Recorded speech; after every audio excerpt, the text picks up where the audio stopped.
You're watching TRT World, a reminder of our main stories. The suicide bomber responsible for an attack in Istanbul's historic tourist district was a Syrian citizen. At least 10 people were killed in the Sultanahmet bombing on Tuesday morning. Foreign tourists are among them. 15 people were injured.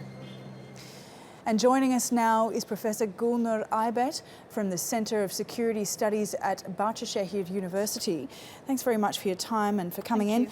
Now, President Erdogan says this attack was the work of a Syrian suicide bomber. If that's the case, what does this mean for Turkey's internal security, and more so, how do you expect the government to respond?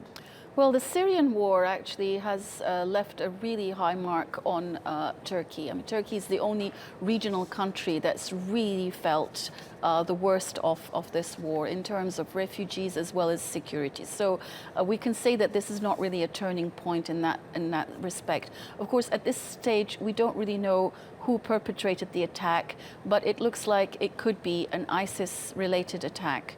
And of course, these cells are largely virtual, so it's almost impossible to trace where the attack was planned and where it actually leads to with regards to the sort of, if you like, a higher structure of ISIS or Daesh in Syria or elsewhere. Cells are virtual in the sense that, you know, an idea gets picked up by someone, but then they actually manage to tap into real networks which are out there, which can actually finance them or even enable them to get these explosives. And then they decide to take action on their own, but it doesn't necessarily mean that they're controlled to a higher hierarchy, which is why it's so difficult to trace these things. And that's why, unfortunately, I think, you know, we'll probably find the same thing after this attack. But considering it's a tourist area, I think this is quite significant because ISIS have been targeting tourist areas in various countries. I mean, recently we had the attack near the pyramids in Egypt. It's the first time, to my knowledge, that they've actually attempted to target a tourist area, particularly foreign tourists. I understand that among the injured or dead there were German and Norwegian tourists. And I think this is the first time that foreign tourists are being targeted, directly targeting Turkey's tourist industry. So this is, I think, a new breakthrough. And in that sense, Turkey, obviously, I mean, in terms of security, they have stepped up their security in terms of ISIS, and they're part of the coalition. But like I said, when you're dealing with virtual cells that tap into real networks, it's very difficult to plan in terms of preventing this kind of attack. You can do your best, but we saw the same thing with the Paris attacks. I mean, they haven't really led to anything tangible beyond the initial trails. So again, I think this is a real challenge. It's a global problem. It's not just a regional problem, and these networks are global. And in that sense, it requires a lot more international cooperation. Yeah, and obviously we're in Turkey, right on the doorstep of the war in Syria. We've got over 3 million Syrians unofficially in Turkey, and the suicide bomber is linked to being Syrian. What do you think this means for Turkey's policy on Syria and for Syrians within Turkey? For Turkey, I mean, they've always said this from the very beginning. The official line has been that the root cause of all this security problem, not just for Turkey, but for the region and beyond, is trying to find a solution to the war, to try to find some post-conflict settlement. And that does not include a settlement that involves the Assad regime.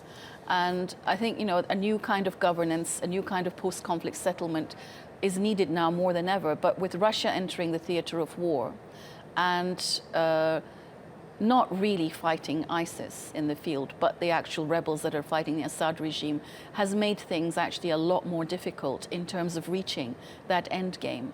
But in terms of border security, obviously, as you mentioned, Turkey has a 900-kilometer border, very long border with Syria. And from the very beginning of the war, Turkey has actually been, you know, receiving the high end of the problems with regards to the war because of this very long border. And this has not just included the refugees that have come in, but I mean, Turkey made a deliberate policy there to actually take in these people. Otherwise, you know, they were going to die. So in terms of, you know, when you frame it in matters of life and death, I think, you know, in that sense, Turkey made a very crucial decision to take these people in. But obviously in the very beginning they had no idea how high the numbers would be or how long they would be staying. And of course that in the long term already is taking a toll on how much Turkey can cope with. And then of course there's the security problem with regards to the border. With the foreign fighters. I mean, it's a very porous border, it's very difficult to maintain. And now that Turkey is really stepping up border security, I think that's also put extra pressure on Daesh in terms of not being able to use the border in the way that they have been in the past. And this is, of course, you know, when you have a border that long to maintain, plus you have a policy of taking in refugees, and you have a local smuggling industry that's traditionally been there, it's been very difficult to seal off, you know, the entire border.